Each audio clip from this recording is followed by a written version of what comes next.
Rebecca Novak fired her entire company in 48 hours, sparing only Christopher Hayes, the widowed janitor who worked 3 shifts to feed his twins. The press smelled scandal. They thought she'd lost her mind. But the truth was carved into her memory. Christopher's late wife had been her organ donor, and the heart beating in her chest belonged to his children's mother. Before I continue the story, please subscribe. I need to reach 1,000 subscribers so I can keep bringing you stories like this every day. It's just one click for you, but it means a lot to me. Thank you. Rebecca Novak stood at the floor-to-ceiling windows of her corner office on the 42nd floor, her reflection a ghost against the glass as she watched 300 people carry cardboard boxes through the revolving doors below. The autumn wind scattered leaves across the plaza like paper caught in a storm, and her hand moved without thought to rest against her chest, fingers pressing against the silk of her blouse to feel the steady rhythm beneath. Thump, thump. Thump, thump. A heart that was hers, but also not hers. A gift from a stranger who would never know what she had given. The memory flickered unbidden through her mind, bright and sharp as broken glass. 2 years ago, in a hospital room that smelled of antiseptic and despair, the flatline scream of machines, then silence, then the most beautiful sound she had ever heard. A heartbeat, someone else's heartbeat becoming her own. The doors to her office burst open, and the board members stormed in like an invading army, their faces red with fury and disbelief. Gerald Morrison led the charge, his jowls quivering as he slammed his briefcase on her desk.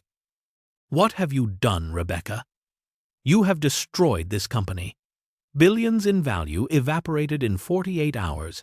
Shareholders are threatening lawsuits. The press is calling you insane. You fired everyone. Everyone.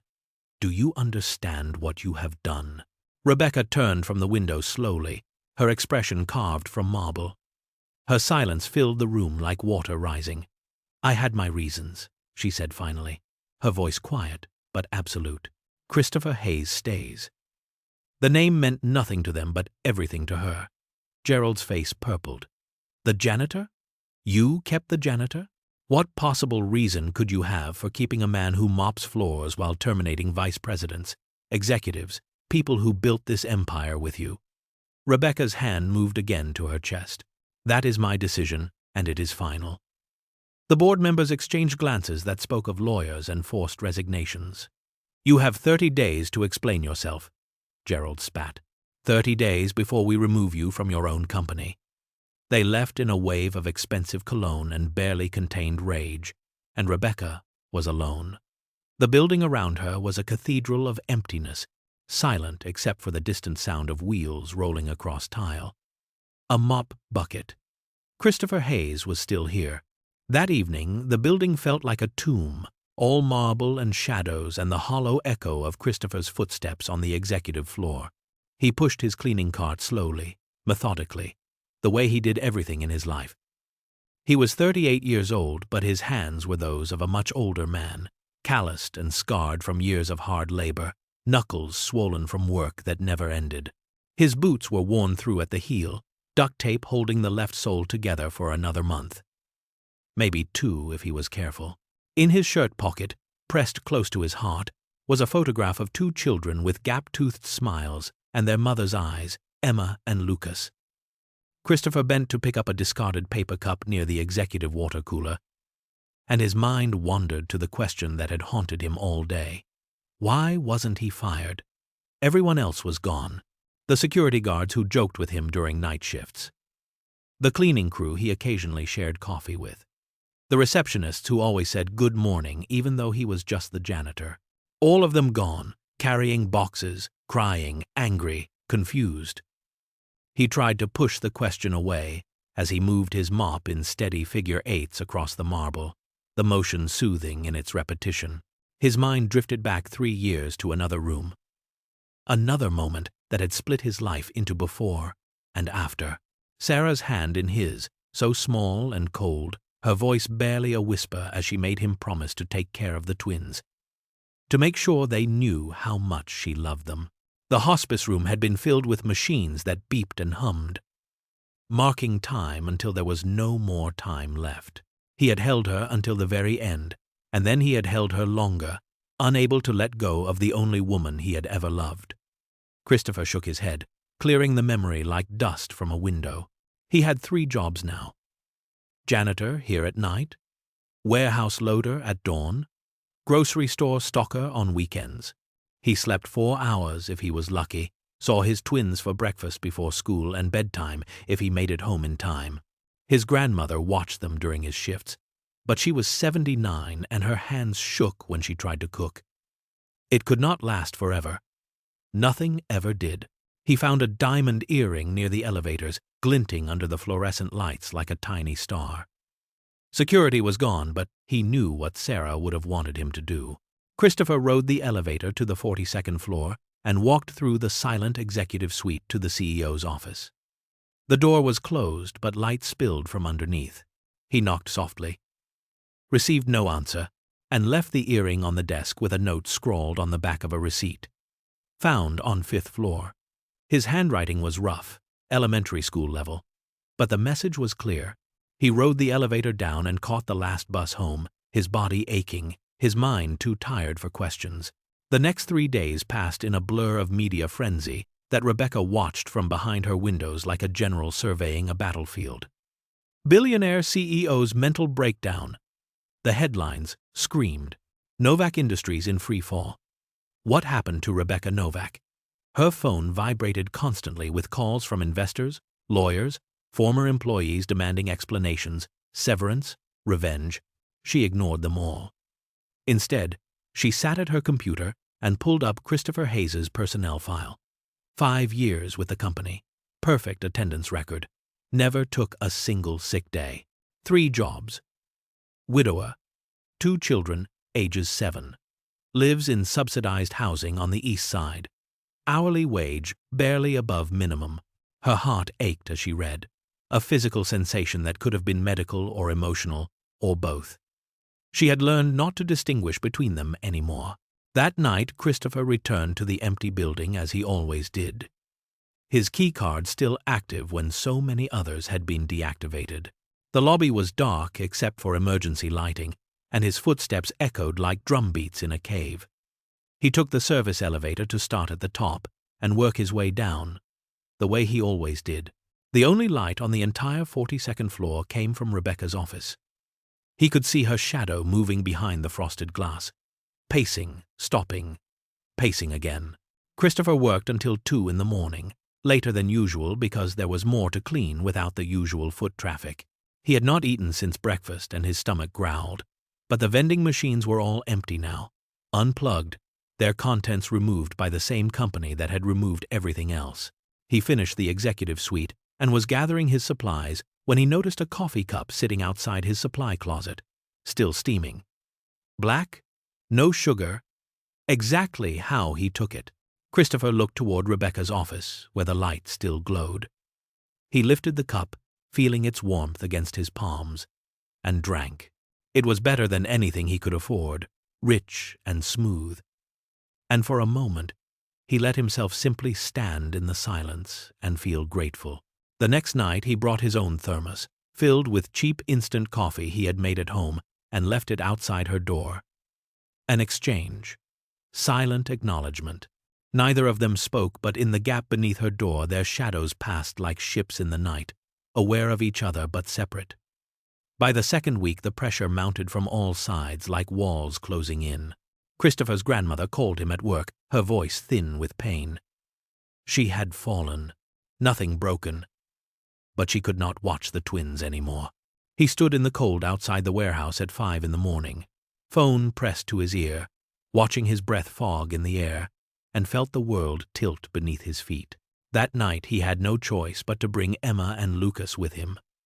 They were sleepy and confused as he bundled them into their thin coats and walked them to the bus stop, their small hands gripping his. At the building he took them to the break room on the 3rd floor, and made a nest of his jacket and their coats on the worn couch. "Sleep now," he whispered. "I will be right nearby. Daddy has to work." Emma's eyes were already closing, but Lucas looked up at him with Sarah's serious expression. "We will be good, Daddy," Christopher kissed their foreheads and left them there, his heart splitting in two. He worked faster than usual, wanting to finish early, wanting to get them home before dawn. He was mopping the 24th floor when he heard footsteps behind him. Soft, measured, deliberate. He turned to find Rebecca Novak standing in the hallway, still dressed in her business suit, despite the hour being past midnight. She was not looking at him. She was looking past him toward the break room where his children slept. Christopher's blood turned to ice. This was it. This was when he would be fired for bringing his kids to work, for violating some policy he did not even know existed. He opened his mouth to apologize, to beg, but Rebecca spoke first. Her voice was quiet. There is a private lounge on the executive floor. It has a couch. Comfortable. She turned and walked toward the elevator without waiting for a response. Christopher stood frozen, pride and necessity warring in his chest. Pride said, "Carry them home. Ask for nothing. Accept no charity." Necessity said his children were sleeping on office furniture in a cold break room, and he still had 3 more floors to clean. He gathered Emma and Lucas carefully, their sleepy bodies warm against him, and took the elevator to the 42nd floor. The executive lounge was more beautiful than any room he had ever been in. Soft lighting, a leather couch longer than his bed at home, thick carpet that swallowed sound. He laid them down gently and covered them with his jacket. And when he turned, Rebecca was standing in the doorway watching. "Thank you," he said, and the words felt too small for what he meant. She nodded once and disappeared. Meanwhile, in her office, Rebecca fielded calls from lawyers about the lawsuits piling up like snow. The board was moving to remove her. The company was hemorrhaging value, clients jumping to competitors, stockholders threatening everything short of murder. Her mentor, the man who had believed in her when she was nobody, called and asked the question everyone wanted answered. "What are you doing, Rebecca? This is not you. Explain." She could not. She would not. The truth was buried too deep, wrapped around a beating heart that was not her own. She had 30 days before the board could force her out, and she did not care. 2 weeks after the firing, late on a Thursday night, the building had settled into its new rhythm. Christopher cleaned. Rebecca worked. The twins slept on the executive lounge couch. It was routine now, almost comfortable, though they still barely spoke beyond the occasional "thank you" or "good night." Then Emma woke from a nightmare. Christopher was mopping the conference room when he heard her cry, a sound that cut through walls and distance and went straight to his soul. He dropped everything and ran. She was sitting up on the couch, tears streaming down her face, calling for her mother. "Mama! Mama! Where are you?" Christopher gathered her into his arms and rocked her gently, the way he had done 1,000 times since Sarah died. "Shh, baby girl. Daddy is here. I am right here." He began to sing, soft and low, a lullaby that Sarah used to sing. "Hush, little baby. Do not say a word." His voice cracked on the words, but he kept going because Emma needed him to keep going. Outside in the hallway, Rebecca had been walking back to her office from the restroom when she heard the crying. She moved toward the sound without thinking, drawn by something primal and aching. Through the partially open door she could see Christopher holding his daughter, rocking her, singing. And her heart, Sarah's heart, began to pound. Thump, thump, thump, thump, faster than normal, harder than it should be. Her hand flew to her chest, and she felt tears spill hot down her face.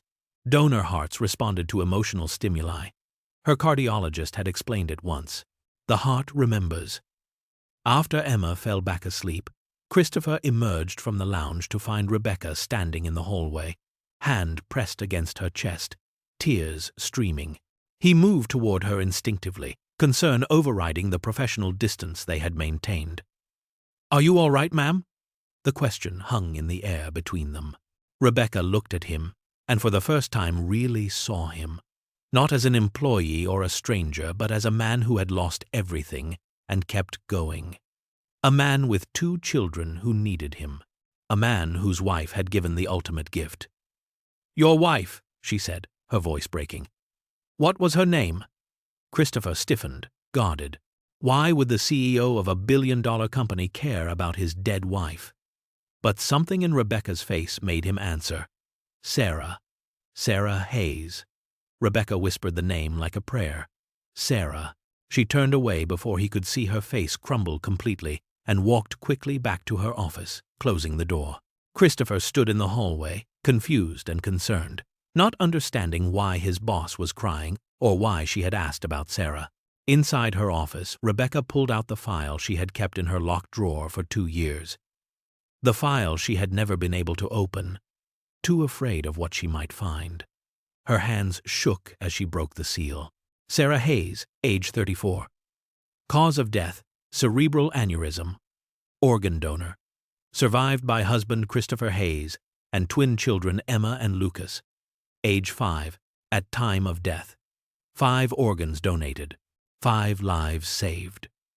Rebecca's vision blurred as she read. The confirmation shattered something inside her. Some last wall she had been holding up through sheer will. She had known intellectually, had suspected, had almost been certain. But seeing it in black and white, seeing Sarah's face in the photocopied driver's license, seeing the names Emma and Lucas typed in official font, made it real in a way nothing else had. She moved to the window and watched Christopher leave an hour later with his sleeping twins. One child in each arm, their heads on his shoulders, her hand pressed against her chest. Thump, thump, thump, thump. Thank you, Sarah, she whispered into the empty office. Thank you for this gift. Thank you for giving me a chance to give something back. The city lights blurred, and she did not wipe the tears away. Some debts could never be repaid, but she would spend the rest of her life trying. In the days that followed, Rebecca made a decision that would have seemed impossible to anyone who knew her reputation for cold calculation and boardroom ruthlessness.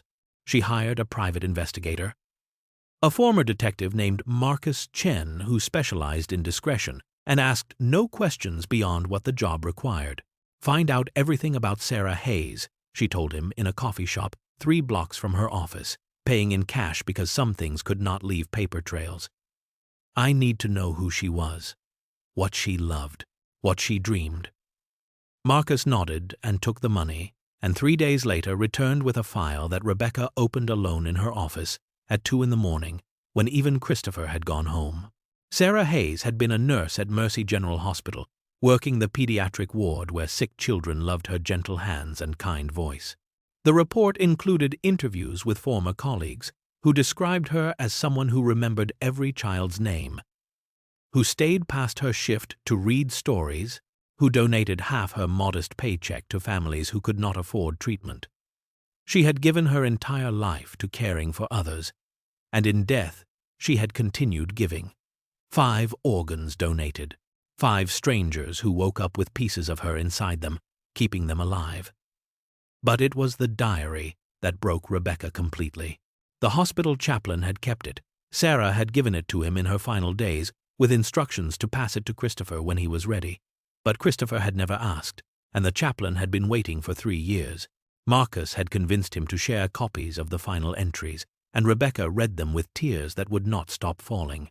If I die, Sarah had written in shaky handwriting, I hope my organs go to people who need them. I hope whoever gets my heart finds love again, because hearts are meant to love. I hope they find Chris and the kids somehow. I hope they can be friends. I hope my heart brings people together, not apart. Life is too short for loneliness. Rebecca pressed her hand against her chest and felt Sarah's heart beating and whispered, I promise, into the empty office. Meanwhile, Christopher had begun to notice things. Small things at first. Groceries appearing in the break room with a note saying company surplus, though there was no company anymore beyond Rebecca and him. School supplies for Emma and Lucas, new backpacks and notebooks and pencils that showed up in the executive lounge with a card saying found in storage. His pride bristled at what felt like charity. But when Emma hugged her new backpack and Lucas smiled at his fresh notebooks, Christopher swallowed his protests and accepted what he could not refuse. He started watching Rebecca more carefully during the nights they shared the empty building. She looked at him differently now, not like a CEO observing an employee, but like someone studying a puzzle they desperately needed to solve. It made him uncomfortable in ways he could not name. At work, the board delivered their final ultimatum. Gerald Morrison stood in Rebecca's office with 3 lawyers and an expression of grim satisfaction. 30 days, Rebecca. Explain yourself or we remove you as CEO. Stock prices are in free fall. We have lost 60% of our value. Clients are jumping to competitors. You have destroyed everything you built. Rebecca looked at him with eyes that held no fear. Then remove me. Gerald blinked, surprised. You are not going to fight? Rebecca turned to her window. I fought for this company for 15 years. I have nothing left to prove. He left muttering about psychiatric evaluations and fiduciary responsibility. But Rebecca did not care. She only cared about the man mopping floors 3 levels below and the 2 children sleeping in her executive lounge who carried their mother's smile. 3 weeks after the firing, on a night when the autumn wind rattled the windows and rain fell like tears from a grieving sky, Christopher finally confronted her. He had been building courage for days. Watching her watch him, feeling the weight of unspoken things pressing down like a physical force. He found her in her office, standing at the window as always, and he walked in without knocking. Why are you doing this? His voice was rough, exhausted. Why did you keep me? Rebecca turned slowly. You are a good employee. Christopher laughed, a bitter sound without humor. I mop floors, Miss Novak. You fired vice presidents.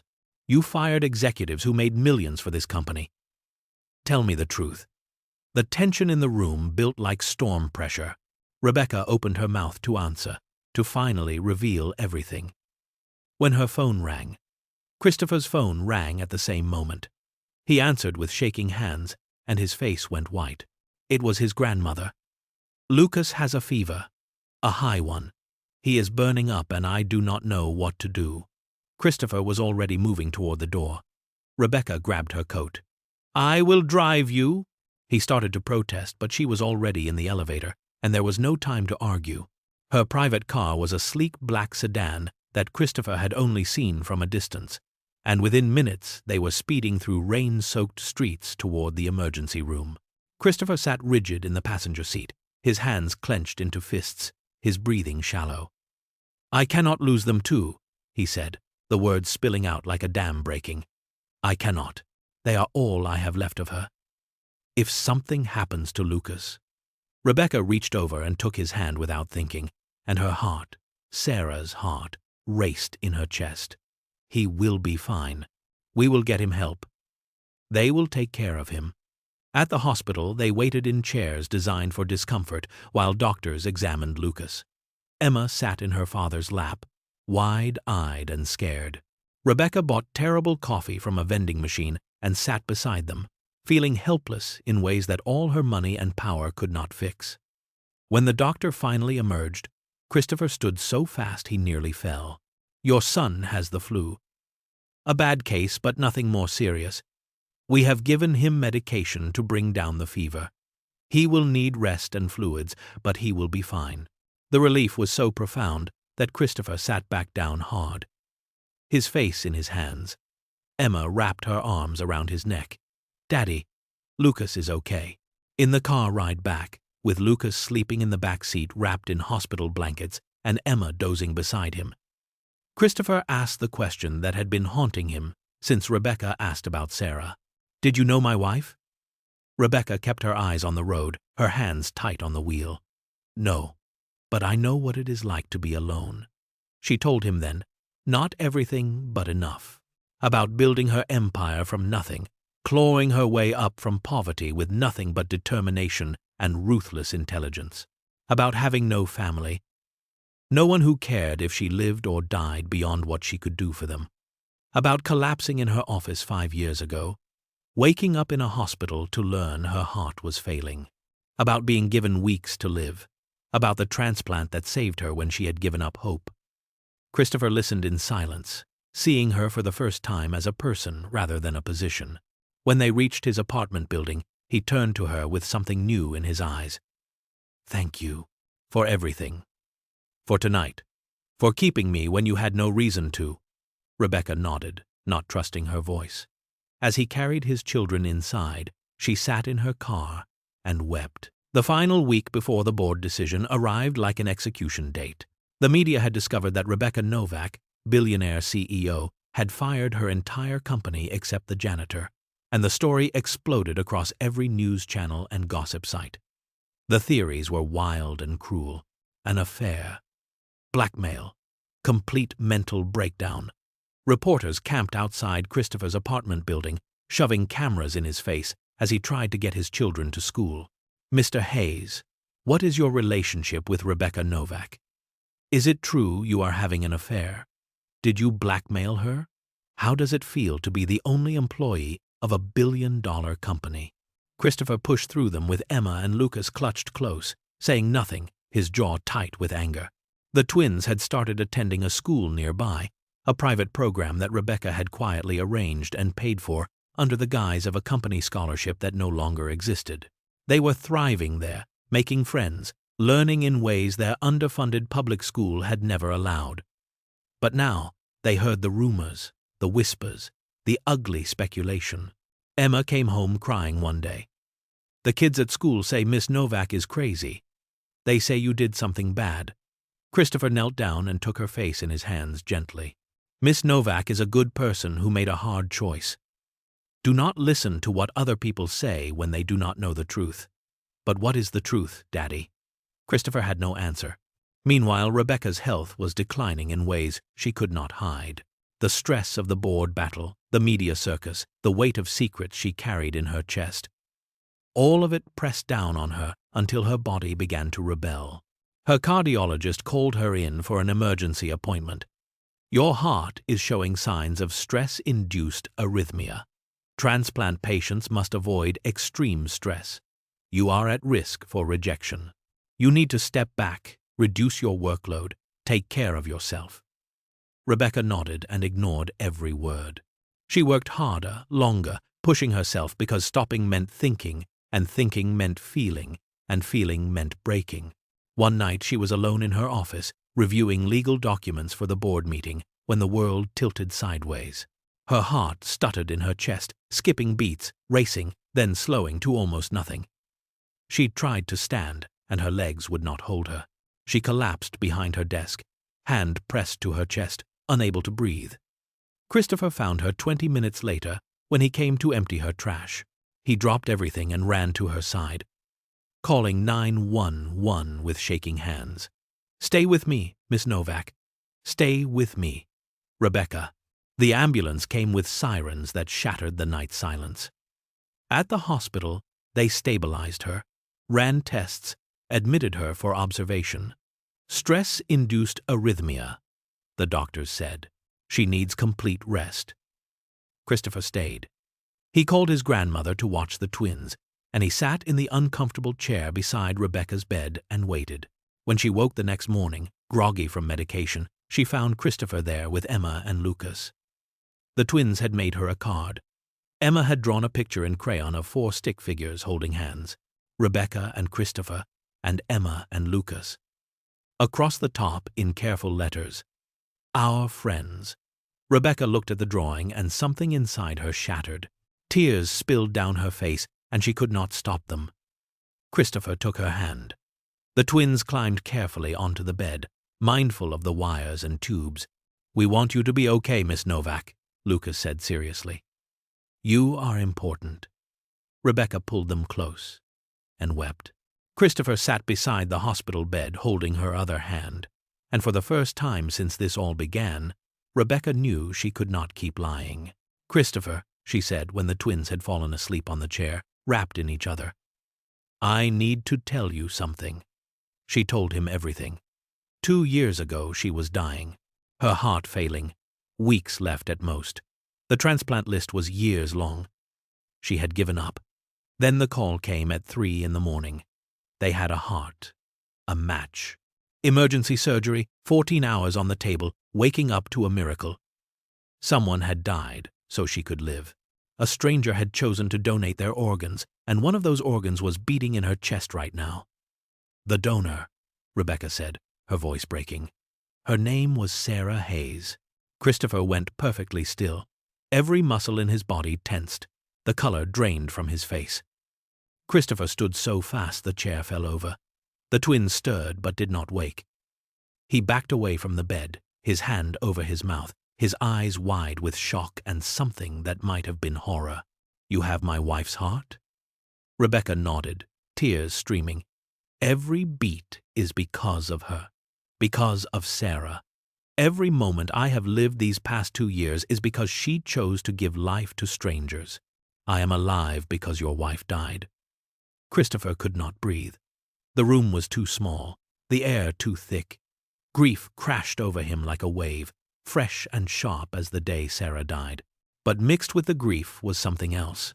Gratitude that Sarah had saved someone, anger that Rebecca had never told him, confusion about what this meant.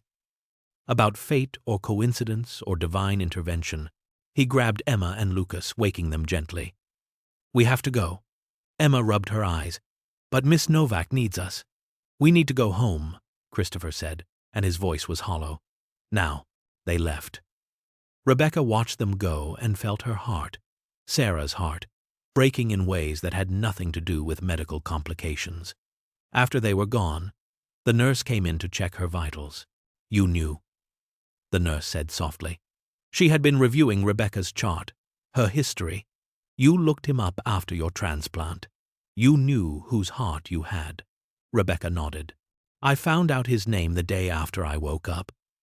I learned about Sarah, about Christopher and the twins. I have known for 2 years. That is why you fired everyone. To protect him, not just to protect him," Rebecca whispered. "To honor her. The company was corrupt.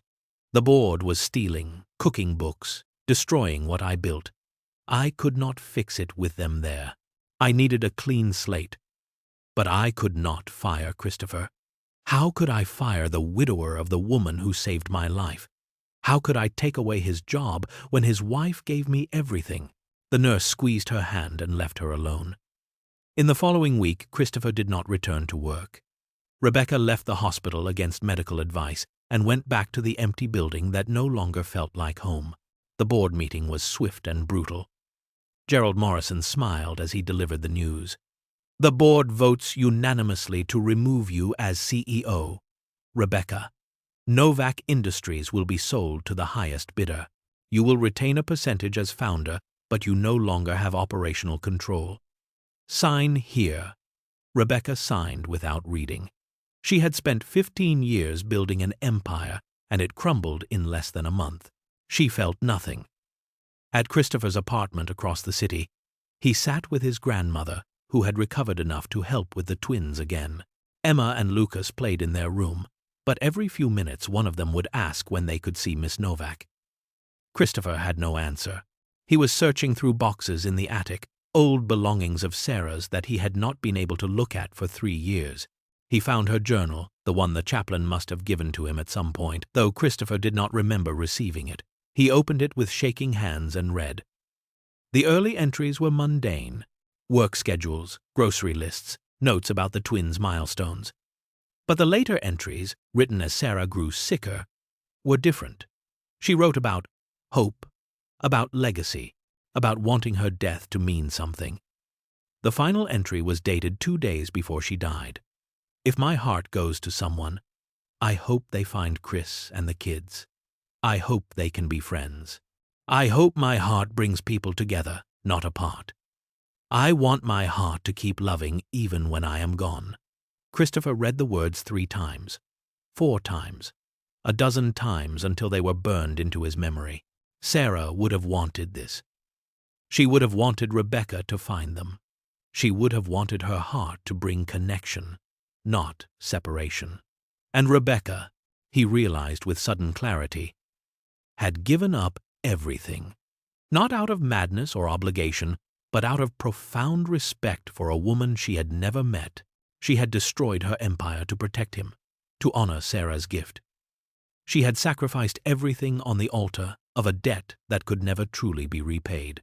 Christopher closed the journal and pressed it to his chest. The twins appeared in the doorway.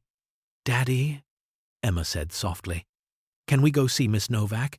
She must be lonely." Christopher looked at his daughter, at his son, at the journal in his hands. "Yes," he said. "Yes, we can." 1 month after the revelation that shattered and rebuilt everything, Christopher Hayes returned to the building that had once been Novak Industries headquarters.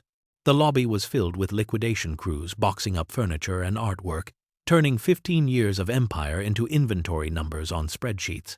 He rode the elevator to the 42nd floor with Emma and Lucas holding his hands, their small fingers warm and trusting, and found Rebecca in her empty office, surrounded by cardboard boxes half filled with books and picture frames. She looked up when she heard footsteps, and her face went pale when she saw him. Christopher held up a worn leather journal. I read Sarah's journal. The words hung in the air between them like a bridge waiting to be crossed. Rebecca stood slowly, her hand moving unconsciously to her chest. They sat on the floor of the empty office, the twins exploring the vacant rooms nearby, and Christopher opened the journal to the final entry. He read aloud in a voice thick with emotion. "If my heart goes to someone, I hope they find Chris and the kids. I hope they can be friends. I hope my heart brings people together, not apart." Rebecca closed her eyes, tears sliding down her face. Christopher continued speaking, softer now. She wanted this. She wanted her heart to keep loving. She wanted whoever received it to find us, to know us, to be part of our lives. You did exactly what she hoped for. Rebecca shook her head. "I have been so lost, Christopher. I thought saving the company mattered. I thought protecting my empire meant something. But none of it meant anything compared to honoring what Sarah gave me. Every board meeting, every decision, every dollar earned, it all felt hollow because I knew the only reason I was alive to do any of it was because your wife died. How could I care about profit margins when someone I never met chose to give me life?" Christopher reached over and took her hand. "You did not just keep me out of charity. You kept me because you felt connected to her. Connected to Sarah through this impossible gift." Rebecca nodded. "Every day I feel her heart beat, and I remember that someone chose to save me. A stranger chose life for me when she was facing death. That kind of grace, that kind of love, it changes everything." Christopher smiled, and it was the first real smile she had seen from him in weeks. That was Sarah.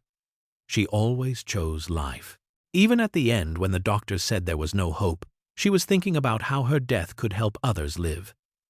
She used to say that love was the only thing worth leaving behind.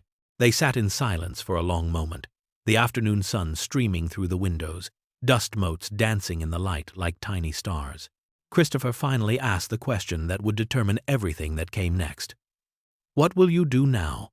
Rebecca looked around the empty office that had been her whole world. "I do not know. Start over, somehow. Build something that matters. Something that would make Sarah proud." Christopher made a decision in that moment. One that would have shocked him a month ago but now felt as natural as breathing. "Let me help you." Rebecca looked at him in surprise. "You have 3 jobs and 2 children to raise. I do not expect you to help me rebuild my life." Christopher shook his head. "I quit the other jobs. I have some savings. Not much, but enough to invest in something new.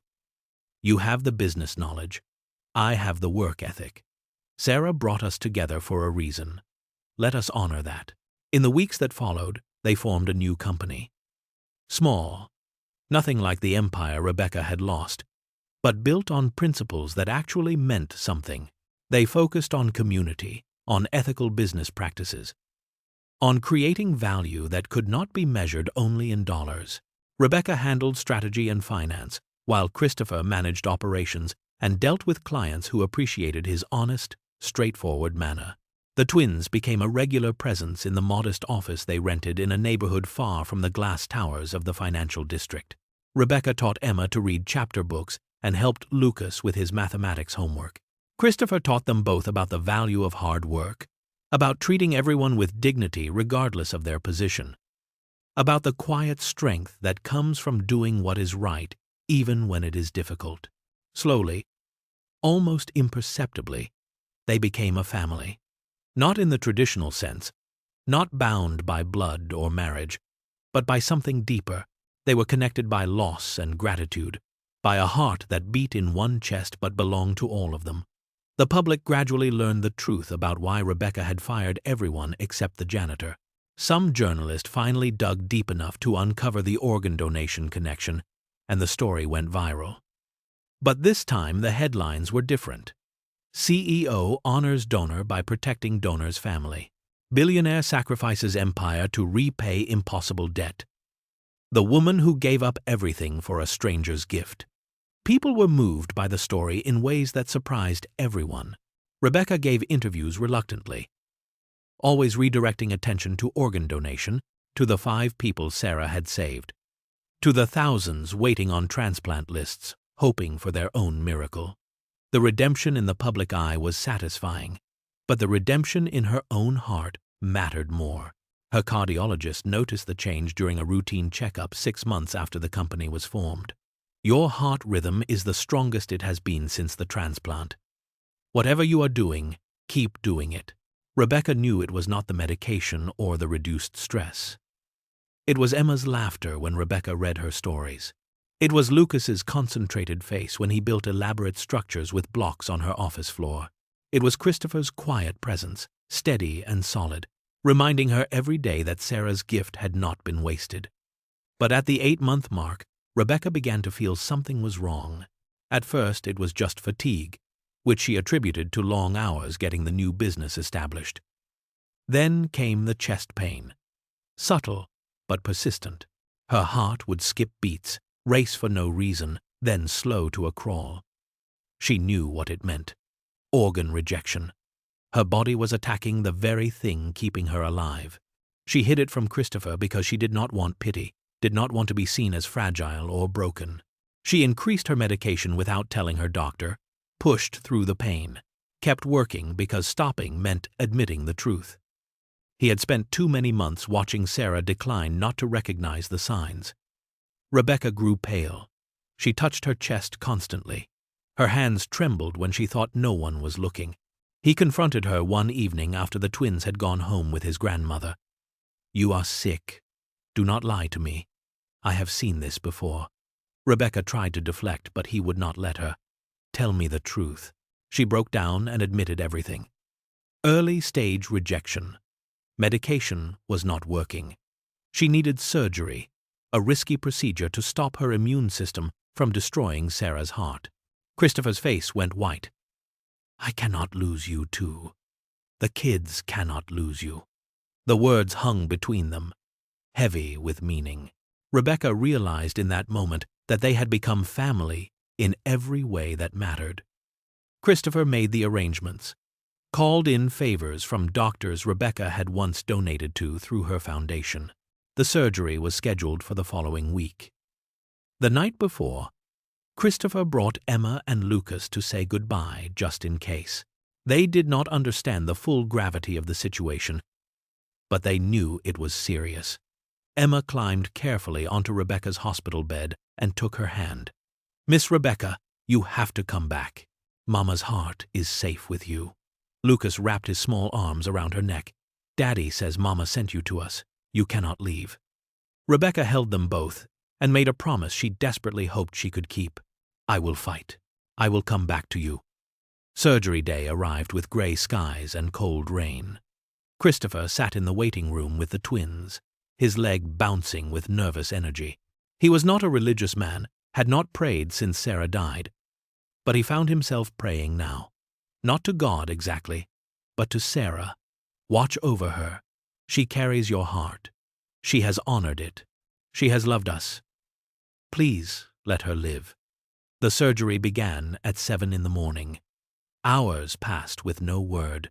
Emma and Lucas colored pictures and played quiet games, while Christopher stared at the wall and counted his heartbeats. At 11, the surgical team emerged, looking grim. There were complications. Rebecca's body was rejecting the heart faster than they anticipated. They had 2 options: a new heart transplant, which was essentially impossible on such short notice, or an experimental procedure that might stop the rejection but carried significant risks. Christopher did not hesitate. "Do the procedure." She fights. That is who she is. The doctors went back to the operating room. More hours passed. Christopher told the twins stories to keep them calm and to keep himself from falling apart. He told them about their mother, about the day she decided to become an organ donor, about how she used to say that love was the only immortal thing in the world. He told them about Rebecca, about how she had given up everything to protect them, about how some people come into your life for a reason even when it seems impossible. At 4 in the afternoon, the doctor finally emerged. Christopher stood so fast he knocked over his coffee. The doctor smiled, exhausted but triumphant. She is stable. The procedure worked. We will need to monitor her closely, but the rejection has stopped. She is going to live. Christopher sat down hard and pulled the twins into his arms and wept. 3 weeks later, Rebecca was recovering at Christopher's modest home because she insisted she did not want to be alone in her mansion, and he insisted she needed people around her who cared. The twins took their caretaking duties seriously. Emma drew pictures that covered every wall of the guest room. Lucas read stories in his halting 7-year-old voice, getting better every day. Christopher cooked simple meals, nothing fancy but made with love and care, and they ate together at a kitchen table that barely fit 4 people. Rebecca had lived in luxury for 15 years, but she had never been happier than she was in that small house, with its creaky floors and mismatched furniture. She realized that everything she had been searching for, all the success and wealth and power, had been a poor substitute for what she really needed. Connection, family, love. Christopher realized that Sarah's gift had been about more than just a physical heart. It had brought into their lives someone who understood loss, who valued what Sarah had valued, who could help them heal in ways he never expected. One evening, they sat on the porch watching the sunset paint the sky in shades of orange and gold. The twins were inside doing homework. Rebecca placed her hand over her heart, feeling the steady rhythm. I fired 300 people to protect you. I would do it again. Christopher shook his head gently. You did not protect me. You honored Sarah. There is a difference. Rebecca considered this. Maybe I honored her by protecting you. Maybe that is the same thing. Christopher smiled. She would be happy. That you lived. That we found each other. That her heart brought us together instead of keeping us apart. They sat in comfortable silence as the sun dipped below the horizon. This was not romance. Both of them understood that. It was something deeper and more permanent. Family forged through sacrifice and gratitude. Family built on the foundation of one woman's choice to give life to strangers.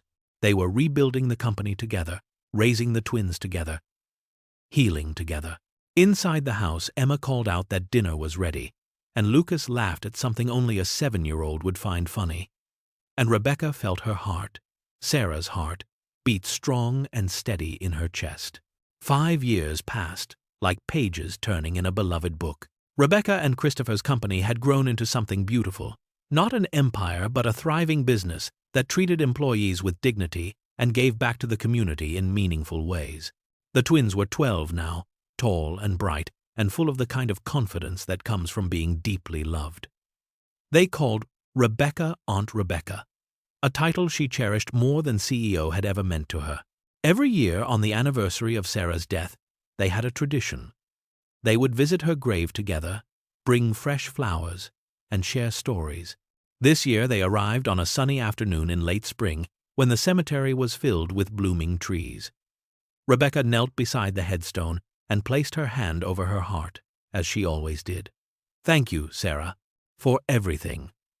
For this beautiful, impossible gift. Emma sat cross-legged on the grass. Tell us again about Mama's gift, about how many people she saved. Rebecca smiled. Your mother saved 5 people when she died. 5 strangers who got to keep living because she checked a box on her driver's license and chose generosity over fear. There was a man who received her liver, a woman who received her lungs, a teenager who received her kidney, a little girl who received her other kidney, and me, I received her heart. Each of those 5 people has a family, children, parents, siblings, friends. So, really, Your mother saved hundreds of people because we all got to keep the person we loved." Lucas traced his finger over the engraved letters of his mother's name. "Mama's heart made you family." Rebecca felt tears well up. Yes, the best family. Christopher placed his hand gently over Rebecca's heart, feeling the rhythm that had become as familiar to him as his own heartbeat. She is still here, in all of us. They had created a small memorial at the gravesite over the years. Photos of all 5 organ recipients with their families, letters of gratitude, drawings from children who got to keep their parents. It was a testament to how one choice could ripple outward through time and space, touching lives in ways Sarah could never have imagined. As they walked back to the car, Rebecca held Emma's hand and Christopher carried Lucas on his shoulders, even though he was getting too big for it. Their silhouettes stretched long in the late afternoon sun, 4 people bound together by loss and love and an impossible gift. Sometimes, Rebecca thought, the greatest act of love is giving life to a stranger, and sometimes that stranger becomes family. Sarah's heart had not just saved Rebecca's life. It had brought together broken pieces into something whole and beautiful. In a world that often feels cold and disconnected, where people pass each other like ships in the night, it is important to remember that one act of generosity can echo through generations. One choice can change everything. Sarah had chosen to be an organ donor on an ordinary Tuesday when she renewed her driver's license. Probably not thinking much about it. Probably not imagining the lives she would save or the family she would create. But that simple choice, that small act of hope, had transformed 5 dying people into living miracles. It had taken a lonely billionaire and a struggling widower and 2 grieving children and woven them into a family. It had proven that love does not end with death. It transforms. It continues. It grows. So honor the gift, whatever gift you have been given. Choose life when you are faced with darkness. Choose love when fear feels easier. Choose generosity when the world tells you to hold tight to what is yours. Choose to believe that your small acts of kindness matter, that your choices ripple outward in ways you cannot see, that you have the power to save someone even when you think you have nothing to give. Sarah Hayes gave her heart to a stranger, and that stranger became her children's family. That is the power of one choice. That is the miracle of choosing love. That is why every single day matters.